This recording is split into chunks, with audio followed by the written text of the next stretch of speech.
Hoje eu quero conversar com vocês sobre um tema que está super em voga recentemente, que é a utilização de inteligência artificial ou machine learning para a geração de imagens. Nas últimas semanas aí a gente viu muita discussão a respeito, ficando cada vez maior. Eu nos últimos, 4, 5 dias vi algumas imagens que realmente me assustaram, deixaram reflexivo sobre isso tudo. Imagino que algumas pessoas estão começando cada vez mais a ser impactadas por isso. E aí eu quero trazer algumas considerações aqui em cima de todos esses tópicos que você está vendo aí na sua tela. Eu sou Luiz Celestino, para quem não me conhece, eu sou artista, sou professor e também recrutador de pessoas criativas para a indústria de entretenimento, principalmente artistas aí para os jogos. Então vou trazer um pouquinho da minha experiência e tentar realmente trazer um pouco de luz dentro do possível, né? Tem muito achismo em torno de tudo que está acontecendo, mas dentro do possível trazer algumas reflexões sobre o que pode acontecer, principalmente no médio e no longo prazo. No curto prazo tem algumas questões muito grandes que estão acontecendo, mas que estão sendo tomadas as devidas ações, né, para a gente poder atuar, ter algum tipo de ação sobre elas, tá? Vamos começar por esse tópico, né? O que está acontecendo hoje em dia? Eu vou passar meio por cima dessas coisas. Eu acho que tem muita gente que está indo além, atrás disso. Carla Ortiz é um grande nome que está em torno disso. A Concept Art Association, junto com ela, está gerando muita discussão. Tem alguns links incríveis que eu vou deixar para vocês aqui na descrição do vídeo também, para a gente ter uma discussão sobre o tema. Eu queria ouvir muito o que vocês acham, o que vocês acham que vai acontecer aí com a AI nos próximos passos, nos próximos anos. Então seria muito legal ouvir os comentários de vocês aqui e a gente trocar uma ideia. Acho que a gente precisa estar todo mundo muito próximo para realmente que a gente ter algum tipo de ação em cima disso e também para a gente fazer as alterações que a gente possa, né, para se adaptar a um mundo novo caso ele venha a acontecer. O que, spoiler alert, eu acho que sim. Eu acho que tem uma chance grande agora que a gente já chegou no ponto que a gente está. É muito difícil a gente voltar atrás, por mais que a gente tenha que refazer alguns modelos, mas eu vou falar sobre isso aqui. Então, aconselho todos a seguirem o que está acontecendo da Concept Art Association. Tem um vídeo super legal do Steven Zapata, tem uma entrevista dele com o Nicolau Uribe, que são muito legais de assistir. E também olhar um pouco do outro lado e entender o que o pessoal de AI está tentando fazer. Muito difícil, tem muita bullshitagem, é muito discurso de empresa, aquela coisa, meu Deus, estamos tentando salvar o mundo e acabar com a fome e tal. E no final das contas são empresas que estão visando lucro, né? Então é muito complicado, a discussão é bem grande, mas eu acho que tem pontos interessantes aí. Eu queria também falar depois um pouquinho das oportunidades. Então, falando brevemente sobre o que está acontecendo, né? A Midjourney, a Stability AI ou Stable Diffusion, principalmente, também tem o DALL-E, tem Imagen, tem um monte de outras ferramentas, vamos dizer assim, né, para geração de imagens. Mas eu principalmente falando do Stability AI e do Midjourney, pelo que tudo indica, e a Stability AI já fala abertamente disso, eles usaram como base o Lion, né, que é uma empresa da Alemanha que faz coleta de dados, é uma empresa sem fins lucrativos, então tem um monte de isenções, o que complica ainda muito mais a discussão, mas que hoje em dia está sendo usado essa base de dados para popular e foi usada também para treinar esses modelos lá na fonte. Então, antes deles começarem a ser utilizados pelo público, eles foram treinados, tem um investimento lá inicial, que eu já ouvi números da casa de $600 mil, mais ou menos, o que é dinheiro de pinga, dependendo da magnitude que a gente está falando aqui, do impacto econômico que isso aqui vai fazer, né? Então, por mais que eles usem isso aí como carta de defesa, de fizemos um super investimento, eu acho que isso aí também é muito passível de discussão. Mas acontece que essas bases de dados do Lion, né, principalmente a Lion 5B, ela tem 5,6 bilhões de imagens que são da internet como um todo, né? Então é aquela coisa meio de precisa treinar esse robô aí a identificar imagens e gerar imagens. Então pega a internet inteira, taca para dentro dele e vê o que sai, né? minimamente irresponsável por um lado, então acho que já tem essa questão, né, de entender que dentro dessas imagens tem de tudo. Eu dei uma risada assim até meio de nervoso, porque tem pornografia não sem consentimento, tem pessoa cortando cabeça da ISIS, tem prontuário médico, tem um monte de questões muito complexas que estão dentro dessa base de dados. E também muita arte de pessoas como eu, como você, que provavelmente dentro de 5,6 bilhões de imagens estão lá todas essas artes. Né? O mercado de entretenimento inteiro está ali populando, todos os blogs que você tem aí na internet, todos os ArtStations provavelmente estão aí populando essa imagem. Não sei como é que foi feita essa acumulação de imagens, não sei detalhes sobre isso. Se alguém souber, por favor, coloca aqui nos comentários. Mas foram juntando e chegaram aí nessa proporção gigante. O Midjourney parece que foi treinado pela Lion 400, alguma coisa, que são 400 milhões de imagens também. É um outro absurdo, deve ter 1 milhão de outras coisas aí dentro que fazem esse modelo, né, ser complexo de discussão desde o começo. Eu trouxe 2 exemplos aqui, queria mergulhar um pouco neles. Antes disso, só mostrar essa imagem. Essa foi a primeira que eu gerei pessoalmente no Midjourney, que eu falei, cara, tem algo estranho aqui. E isso foi na versão 3, de lá para cá ele melhorou bastante. Então realmente tem muita arte interessante, principalmente do ponto de vista de mercado, né, e diversos mercados que tem aí, a gente vai falar sobre isso.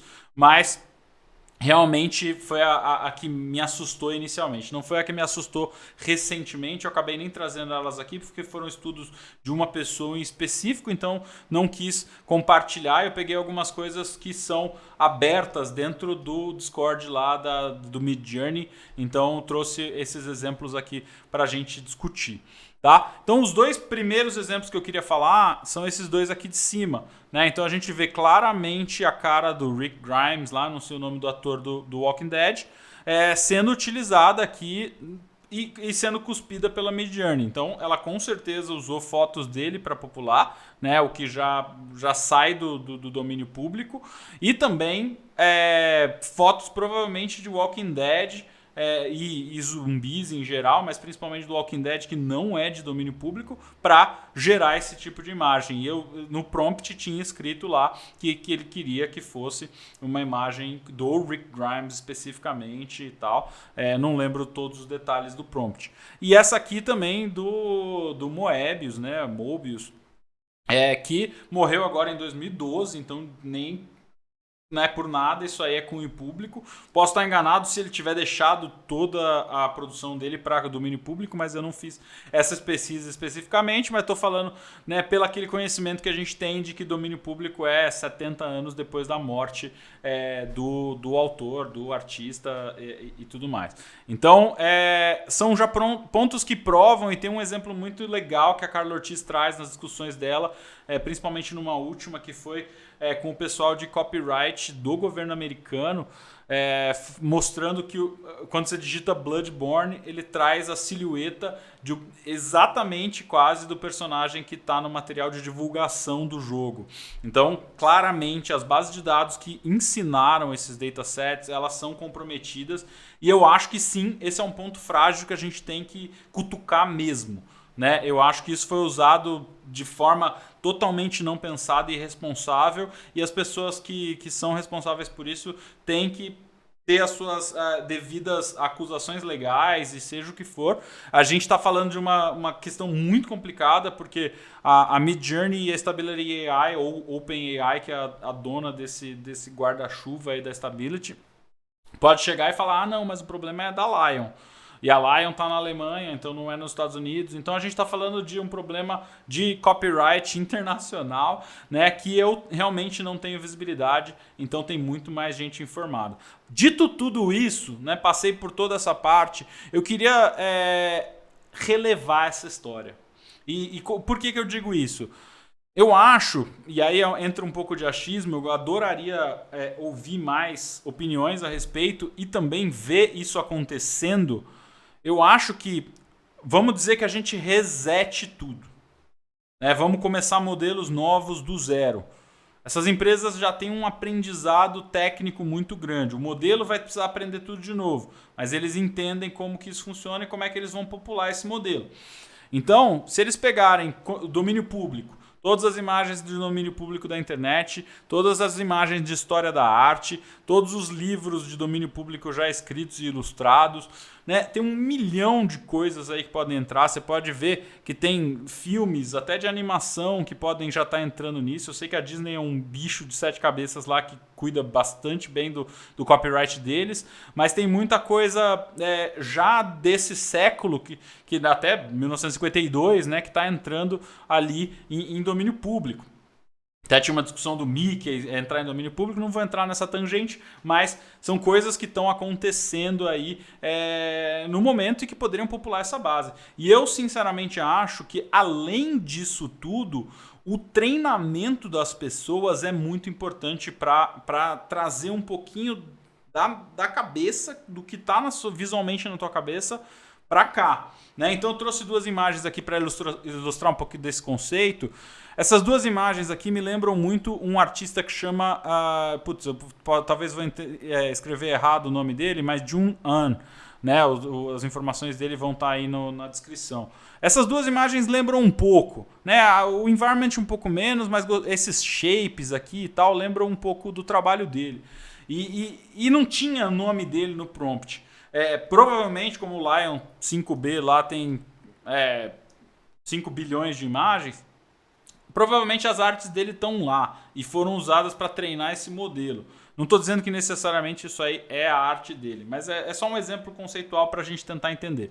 Então pode ser que não esteja lá a arte dele, mas que do coletivo, do inconsciente coletivo de milhões de pessoas que estão usando a ferramenta, ou milhares de pessoas usando centenas de vezes, e aí você vai, né, juntando toda essa informação, a gente vai chegando ali num conhecimento coletivo da qualidade, principalmente que tem algumas das melhores mentes artísticas do mundo brincando com isso aqui e consequentemente pagando para ensinar o modelo a ser cada vez melhor, né? Não estou dizendo que não é para usar, eu acho incrível usar a ferramenta, eu acho que tem outras aplicações incríveis que vão fazer parte do nosso dia a dia no futuro, mas a gente está lá ensinando a isso a funcionar, né? Então eu acho que no médio prazo a gente vai chegar num momento que a qualidade vai estar isso aqui que a gente está vendo, ou muito mais, né? Ou que vocês já viram por aí. Eu peguei alguns exemplos aqui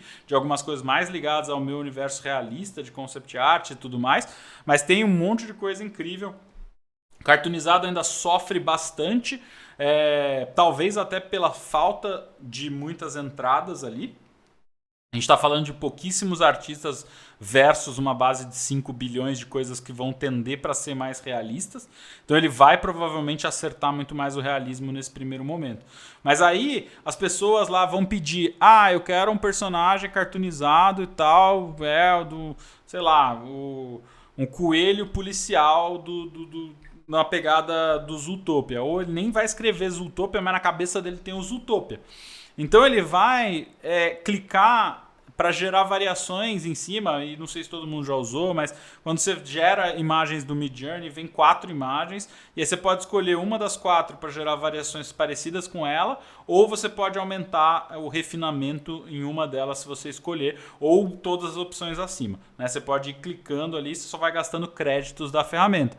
Mas é uma forma de você ensinar a máquina. Então se você está pensando no personagem do Zootopia lá, e você vai clicar no que é mais parecido com o que você está buscando. Aí você vai gerar variações e aí vai vir um que vai ser mais parecido ainda. Você vai clicar nele. Então, teoricamente, você está ensinando aquele modelo como que é o design do Zootopia sem ensinar o design do Zootopia. Pelo menos é a minha visão de como isso pode acontecer para um aprendizado de até estilos que não estão na base ainda, mas que o inconsciente coletivo vai trazer para a base em algum momento, né? Então eu acho que a gente está num momento que é inevitável isso acontecer, mesmo se seja tudo resetado e a gente voltar do começo, tá?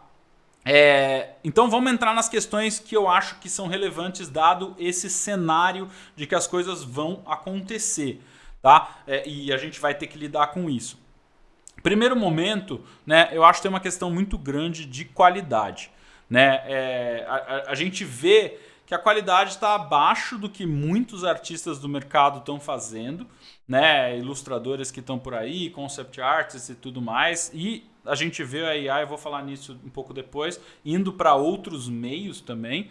Né? Então a gente vai ver uma baixa de qualidade de primeiro momento. Né? Um exemplo muito bom que eu vi num vídeo, se eu achar o link vou colocar na descrição aqui, foi um cara falando sobre o momento onde você tirou o lettering para fazer, por exemplo, uma placa de uma loja, de uma farmácia, que tinha aquelas lindas que o pessoal coleciona hoje em dia, que era tudo feito na mão e tal, pintado no vidro e tal, aquela coisa magnífica.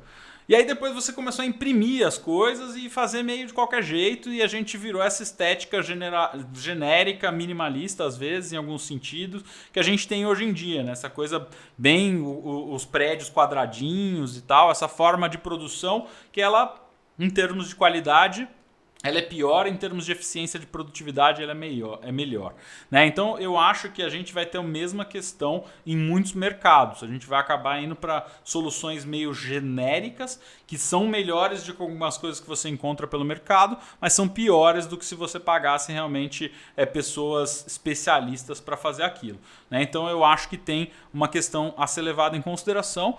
E eu acho que um ponto super importante, aí entra um achismo enorme, baseado um pouco no vídeo do Nicolau Uribe, eu concordo muito com ele, não tem nada na IA que me impressionou artisticamente.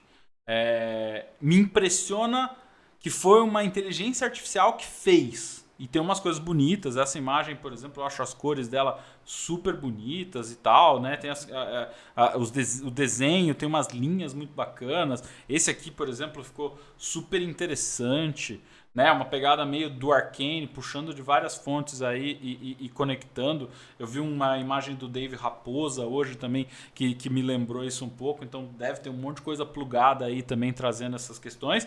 Mas tem coisas bonitas aparecendo, só que nada assim que você fale, meu Deus, que incrível. Né? Então eu acho que o gosto geral, né, o público geral usando, principalmente se você começar a trazer o leigo, vamos aí trazer a questão da Lensa, por exemplo, que usou a base da Stability AI para construir aquele modelo que fez o aplicativo lá, e você mandava lá suas 10, 20 fotos e ele gerava os seus negócios do Instagram lá, os avatares do Instagram. Aquele lá, ele tá chegando no público leigo. Não é mais o artista ou o aficionado de AI ou o nerd que está ali no Twitter e ficou sabendo que isso está acontecendo e tal. É o público geral que quer fazer um negócio desenhado para ele no Instagram. As imagens que ele vai escolher, o público geral vai escolher, elas vão ser abaixo da média, muito abaixo da média, na verdade, do um olho treinado, né, de um olho artístico treinado. Então, eu vejo até no longo prazo, com mais gente usando, a qualidade da geração de imagens de inteligência artificial baixando, né? E não subindo. Por mais que ela melhore em dar respostas, ela vai dar respostas que são aceitas por um público que é menos crítico artisticamente. Então eu acho que no longo prazo ela tende a piorar esses modelos. Mas aí também sou eu, no meu achismo, tentando entender como é que isso funciona e torcendo para também que isso aconteça, porque eu acho que isso preserva um monte de trabalhos aí que a gente tem no mercado. Então, esse é um ponto importante para a gente falar de substituição de mão de obra, que eu acho que esse é o maior ponto, né, para todo mundo que me acompanha aqui. A gente sempre fala muito de mercado, né, e eu acho que sim, a gente precisa se preocupar com certas coisas. Eu acho que muito do que foi gerado para a IA foi pensando, né, nesses sites de freelance, tipo Fiverr e tal. Então você vê, quero criar um logo. Hoje em dia, tanto o Fiverr, né, tem muita gente que vive disso, também não quero apontar dedos, mas tanto o Fiverr quanto a uberização das coisas aí, elas já baixaram os preços médios, né, cobrados por isso, porque o cara que está no Fiverr, ele não quer qualidade necessariamente. Ele quer pagar menos para um negócio que seja minimamente bom. né? Então, esse tipo de trabalho, eu acho que vai ser instantaneamente afetado uma vez que isso aí, que a gente chegar a alguma conclusão com relação a copyright disso aí, né? E eu quero fazer um logo para minha marca. Cara, eu vi logos incríveis, né? Aquela coisa por ser gerado por uma inteligência artificial, muito bonitos, né? E vão ser usados pela maioria dos estabelecimentos aí. Né? Aqui na minha cidade tem um estabelecimento que usa uma imagem que é diretamente roubada de um jogo e aí tá na fachada do negócio lá. É surreal. Pelo menos agora ele vai pegar isso, uma vez vamos supor que a gente consiga passar pelo copyright e treinar de novo o modelo. Ele vai criar um negócio que lá não tem copyright e ele vai poder usar. Entendeu? Não estou dizendo que é o melhor dos mundos, mas é só um exemplo de que vai ter muita gente que não vai pagar, porque o cara, nesse caso, já nem pagou mesmo, mas ele não pagaria, nem se fosse pouco, por um negócio que está lá. Então, vai piorar. A situação de preços ela vai piorar, porque mesmo quem tiver disposto a pagar porque ele quer a sua curadoria, ele vai falar, beleza, mas você está usando a ferramenta lá, você não está tendo trabalho, você só está tendo que escolher. Então eu não quero pagar muito, eu quero pagar... Igual tem alguma galera vendendo aí imagens pela internet, falando, capa de disco a $15, a $5. Sabe, tipo, você acabou com uma categoria inteira. Não tem o que fazer. Tem um problema enorme aí, muita gente vai perder emprego, muita coisa acontecendo, a não ser que venha no formato de política pública e lei, o que eu sinceramente, infelizmente, não vejo acontecer, principalmente pela dificuldade que as leis de copyright são. Elas são muito mais diretas, talvez, para o mercado fonográfico, até porque tem muito mais gente brigando para a construção e muito mais lobby para a construção dessas leis no mercado fonográfico. Mas até pelo que diz o pessoal lá do copyright dos Estados Unidos, lá, teoricamente não era para ter distinção. Você só precisa de parâmetros para comparação se aquilo é uma cópia ou não. Mas nesse caso, estilo, eles já falam com todas as letras que estilo não é passível de copyright. Né? Você não pode gerar copyright em cima de um estilo. Pelo menos é o que eu ouvi lá também. Se alguém souber mais informações a respeito, seria muito bacana saber aqui. Mas uma vez que você não consegue definir as questões, vai ser muito difícil. Por isso que é mais fácil você bater na base, na base de dados, do que no resultado final que está sendo gerado. A questão copyright. Todas as AIs falam que não tem copyright em cima do material. Todo mundo que gerou pode utilizar. Então, se o amiguinho gerou também, eu posso utilizar aquele gerou, porque tudo que sai da IA não tem copyright. Mas e o Rick Grimes aqui? Né? Ele tem copyright, ele tem trademark, tem um monte de questões aí que são complicadas, que eu acho que vão ser da responsabilidade do artista que está utilizando a ferramenta. Né? Tem muitas questões... Carlos Ortiz fala bastante disso também. Tem um outro town hall que eles chamam, que vem vários artistas do mercado, e eles falam, tudo que eu tenho que usar, todas as referências que eu uso, todas as imagens que eu vou usar para photobashing, todas essas coisas, elas têm que ser catalogadas e passadas para um time de legal validar que tudo que eu usei tá legal. Então, olha o nível do questionamento das referências que você está usando para não surgir um processo. Então, a maioria das empresas não vai nem conseguir usar isso aqui, né? Porque eles não conseguem, primeiro, fazer tracking do que foi utilizado por trás para montar o modelo, né? Então, ou vai ter um consenso geral que isso é ok, e aí você acaba usando, mas aí a responsabilidade vai ter muito do artista ali, de que tudo que está ali seja legal. Mas aí os times de legal vão ter que... Sabe, é muito complexo como que as empresas vão utilizar isso para se prevenir de tudo que está acontecendo. Né? E mesmo assim, ainda até hoje é passível de processo. Muitas dessas coisas às vezes acontecem, às vezes por porque precisa mesmo, né? E às vezes por acaso, né? De chegar nessa qualidade. Um ponto que eu queria tocar, que eu acho que é super importante, para também não deixar o vídeo tão longo assim, é da gente falar um pouquinho sobre o que um artista faz. Né? Se a gente falar que um artista só gera imagens, aí beleza, eu concordo que a gente está competindo, e aí o Fiverr é um pouco disso, né? Eu quero um logo. Eu não quero... É só isso. Né? Eu não quero um serviço de geração de um logo, que envolve um entendimento muito mais profundo da marca, até a relação interpessoal entre cliente e fornecedor. Né? Tem 1 milhão de variáveis aí que tornam o seu trabalho um serviço.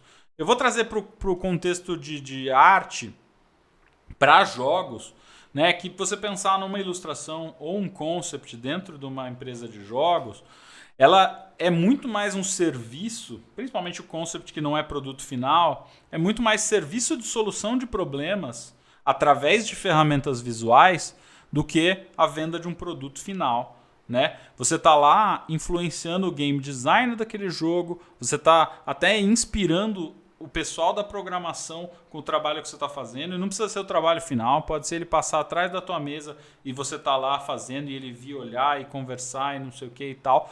Isso é um serviço. Você como artista não é um provedor de imagens. Você faz parte de uma empresa e você está gerando valor junto com as outras pessoas em um contexto de empresa. Eu acho que isso é super importante para pensar que todas as vagas vão desaparecer. Não. Eu acho que muita coisa vai acelerar processos. Né? Então, por exemplo, eu já vi algumas questões assim. Eu preciso de uma poção. Esse foi um dos vídeos que mais me assustou. Vídeos não, imagens.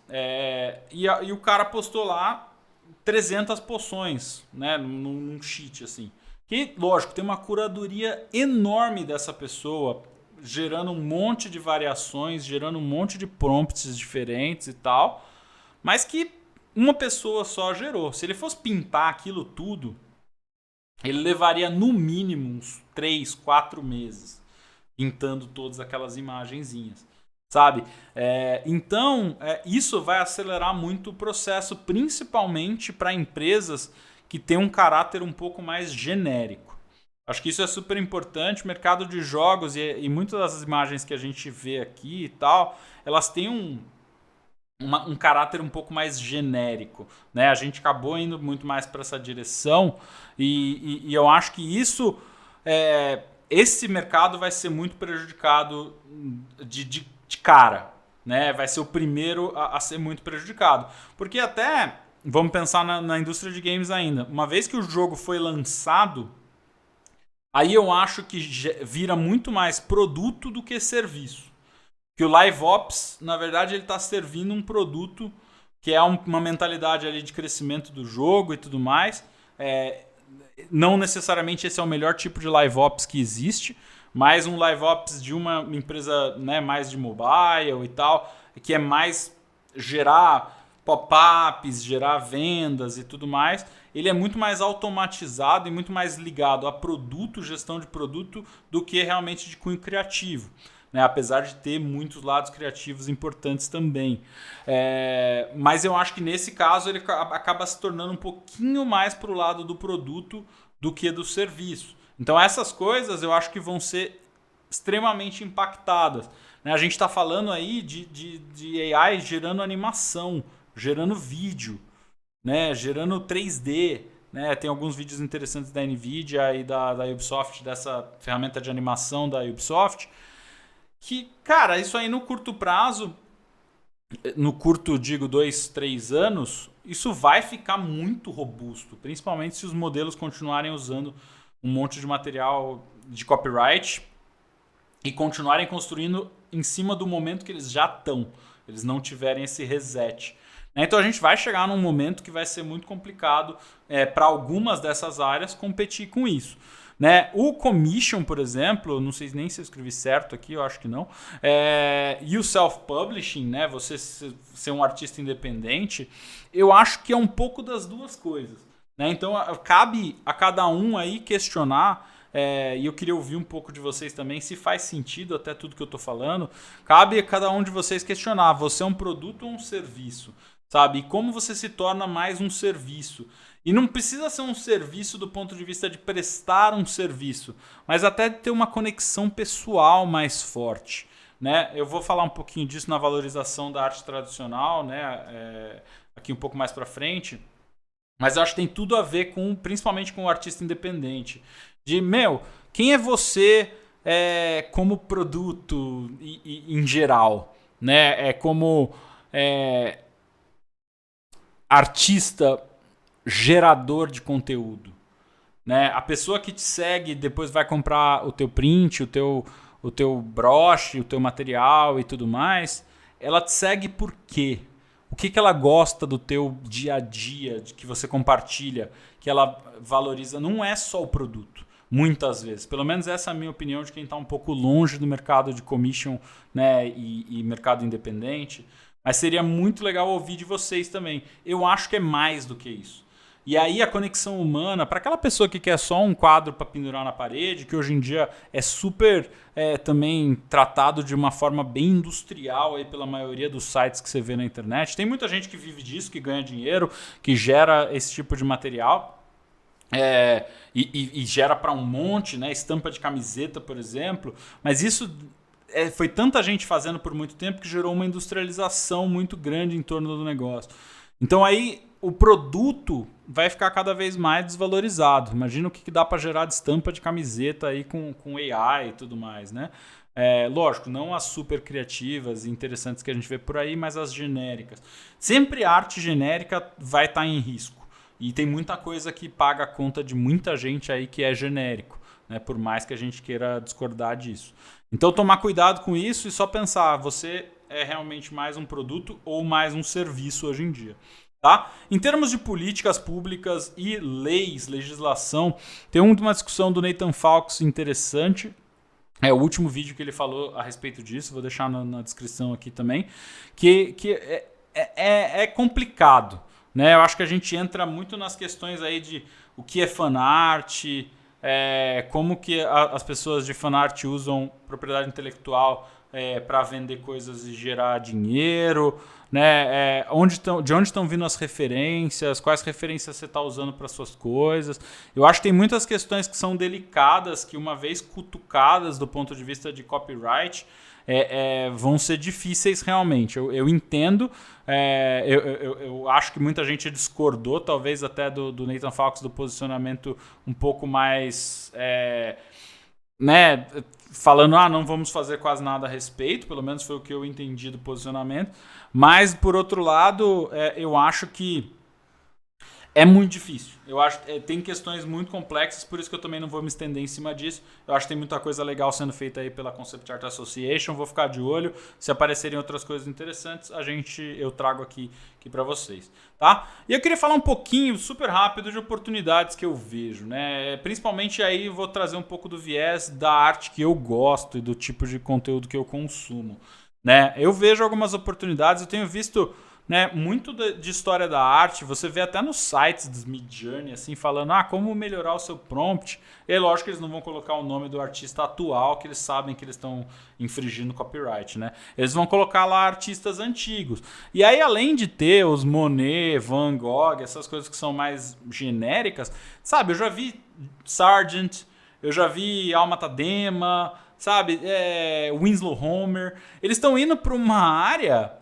que é mais de representação, arte representativa, arte figurativa, que é uma briga muito grande que o pessoal da ilustração tem, né, de que a arte hoje em dia é só arte abstrata e performática, moderna e tudo mais, que é uma parte que eu também não conheço muito bem, não vou entrar no mérito de discutir, mas eu vejo isso como um movimento que pode ajudar a gente a realmente ter uma maior valorização da arte representativa.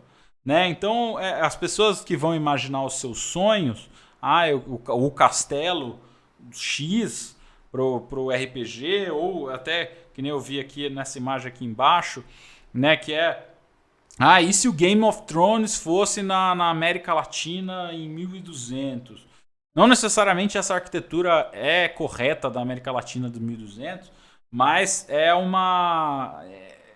um caminho, né? Acho que a gente está andando numa direção. E eu acho que isso pode ajudar a fortalecer a arte representativa, né? Os Clint da vida. Eu acho que essa aqui fui eu que gerei também lá no Midjourney 3. Então tem essa cara bem de AI, meio né, esquisita. Eu tava doido para pintar por cima e tal. Mas eu coloquei algumas coisas do tipo Clint, Jerome, Alma Tadema e tal, numa porta árabe e tal. E saiu umas coisas interessantes. Então eu acho que isso pode ajudar, né, essas pessoas que estão imaginando aí seus lugares, essas coisas todas, a realmente valorizar mais a arte representativa. E também ter um entendimento maior de história da arte, uma curadoria maior, um entendimento maior de cinematografia, porque aí você quer gerar uma imagem com um ângulo bacana, e aí você quer tentar descrever isso, né, ou gerar um input, um desenho para que a AI tente entender o que você está falando para ela visualmente e popular aquilo, que já é possível, até o Lensa é isso, só que você deu o seu rosto para popular, né? Então é uma questão que realmente esse entendimento maior da história da arte, ou quem é Alma Tadema, né, quem é David Roberts para eu usar, né, para fazer uma visualização aí, que nem tem aqui, né, da construção das pirâmides e tal. Eu acho sim que pode trazer muito mais entendimento nesse sentido da história da arte. A maioria do público geral, como eu falei, eu acho que vai vir de um viés mais simplista, vamos dizer assim, e vai baixar um pouco a qualidade visual das coisas em consequência. Tá? Segundo ponto, né, é arte tradicional, né? Eu acho que uma vez que banalizar, entre aspas, a geração de certas imagens, quem consegue fazer isso na mão, né? Aquele famoso, caramba, você fez na mão, né? Todo mundo que pintar digital, já mostrou uma arte digital para a família, fala, não, mas você fez isso no computador? Como é que funciona, né? Até o pessoal entender que existe uma tablet que você pinta e tal, você já perdeu a pessoa, né? Então, eu acho que a valorização da arte tradicional, eu acho que pode acontecer. Também é um puta de um achismo e talvez um otimismo da minha parte. Queria ouvir o que vocês acham. Né? Que eu até coloquei aqui, é o NFT de verdade. O que é NFT? Non-Fundable Token. Então, é a unicidade de uma arte, né, tradicional e original, é aquilo, é aquela imagem. Ou seja, um print com assinatura e número controlado, que nem muita gente faz e tal. Então eu acho que esse tipo de questão ela vai ajudar muito, que é a conexão pessoal, né? Então muitos artistas que vivem, né, principalmente da produção independente e tudo mais, vão ter que apostar muito nesse lado, né? Eu vejo muita experimentação também como uma possibilidade. Esse aqui eu também vi lá no Discord. Achei muito legal. O prompt era algo do tipo árvore de Natal com uma estética egípcia e texturas e tudo mais. Um negócio super... Não é abstrato, mas é quase muito geométrico e tal, mas eu gostei muito da forma como foi representado, né, com várias texturas diferentes, uma paleta de cor legal, né, que funciona. Eu achei bonito esteticamente. Então eu acho que é várias experiências, até, né, coisas dos copyrights que a gente vê, mas esse caso pode ser até questão mais de livro e tal, mas tem algo que parece uma assinatura. Isso às vezes acontece nas imagens, claramente pegando alguns copyrights, mas pode também aparecer por causa de artistas de fine arts, né? Eu já vi assinatura meio parecida com a do Sargent, assim, porque muito estava buscando arte do Sargent para fazer, né, um retrato ou alguma coisa do gênero, né? Então, tanto pela velocidade de utilização, e aí tem o problema do mercado, de diminuir o número de pessoas que precisa para fazer isso, mas também tem um lado de realmente acelerar o processo e a gente ver coisas bonitas, né? Eu vou colocar aqui no link, na descrição de um vídeo que foi gerado usando uma ferramenta nova que tinha saído para o Blender. de um artista que eu vou esquecer completamente o nome dele agora, porque eu também nem sei pronunciar direito o nome dele. Vocês vão entender quando vocês olharem na descrição. Mas eu acho que é Anis Naim, mas vai estar lá. E aí, ele usou aquilo, uma ferramenta nova, para uma estética completamente diferente de tudo que eu já tinha visto. Né? Pode ser que a minha quantidade de informações que eu tenho seja baixa também. Mas para mim foi impactante. É isso que eu gostaria de ver no AI. Eu não vejo nada que é, meu Deus, isso é novo, isso é disruptivo. Eu vejo mais do mesmo em muitas coisas, mas coisas que podem melhorar, né, a média aí de algumas direções artísticas que a gente tem. Né? E utilização de várias referências. Eu acho que a AI ela consegue fazer, diferente da forma da gente aprender, que a gente vai buscar algumas referências pontuais, eu acho que ela consegue buscar uma gama enorme de referências, né, desconstruir aquilo e construir em algo novo, né, que às vezes é um novo que está tentando chegar em algo parecido ali, mas é uma junção de referências que não necessariamente a gente partiria para elas. Tá? E outras aplicações também. Eu quis trazer isso, eu acho que é uma questão que é muito mais pessoal minha do que qualquer outra coisa. Mas, por exemplo, material educacional ou você ter uma educação um pouco mais individualizada. Né? Então, aquela pessoa que só lê mangá, ela não vai ler, sei lá, o livro-texto ali do dia a dia da mesma forma. Então eu posso ajudar no aprendizado dela fazendo algumas coisas na linguagem que ela entende melhor. Ou às vezes ela não vai querer ler os clássicos da literatura, mas se aquilo tiver num quadrinho, ela vai ler. Quer dizer que esse é o melhor approach para a educação? Não sei. Eu não sei nada de abordagem de educação, mas eu acho que tem uma série de possibilidades. Né? Até pensando um pouco aqui, eu lembrei de um vídeo que o Castanhari, eu acho que fez sobre Egito e não sei o que e tal, e que ele tomou vários strikes porque ele usou coisa da National Geographic e tudo mais. Eu acho que se a gente chegar num momento que a geração tanto de imagens quanto de vídeos ela vai ser não copyright e realmente vindo de uma base construída pela inteligência artificial, acho que a gente pode popular sim com artes bonitas, né? Assim como essa da construção das pirâmides aqui e tal, e colocar o poder artístico na mão de muita gente que às vezes vai fazer... Eu gosto muito de representação arqueológica e essas coisas, estudo de museu e tudo mais. E normalmente quando você vai ver aqueles jogos que saem, né, mais de pesquisa, falando, sei lá, da casa romana e tal, é muito feio. Né? O cara não tem estética no olhar dele, porque ele é um pesquisador de arqueologia, ele não tem uma estética para chegar num negócio que vai ter uma qualidade de sei lá, um Assassin's Creed da vida reproduzindo o Egito.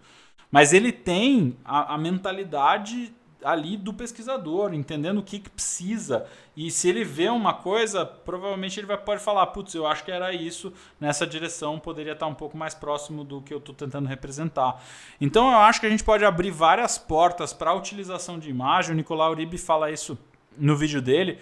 Imagina como é que vão ficar as sessões de RPG, né? Que são jogos, né, principalmente o de papel ali, que não tem uma estética que já está entregue para você, mas o mestre precisa gerar um mapa para o RPG, ou precisa mostrar como é que um monstro ou qualquer coisa do gênero, ou até fazer um vídeo da luta que eles tiveram e já com os personagens que eles estão usando, sabe? Eu acho que são coisas que realmente vão colocar um poder de imaginação visual na mão de um monte de gente que antes não podia. Isso é o certo? É uma pergunta muito em aberto. É muito complexo você tirar o mérito de quem trabalhou tanto para chegar na qualidade artística que eles têm.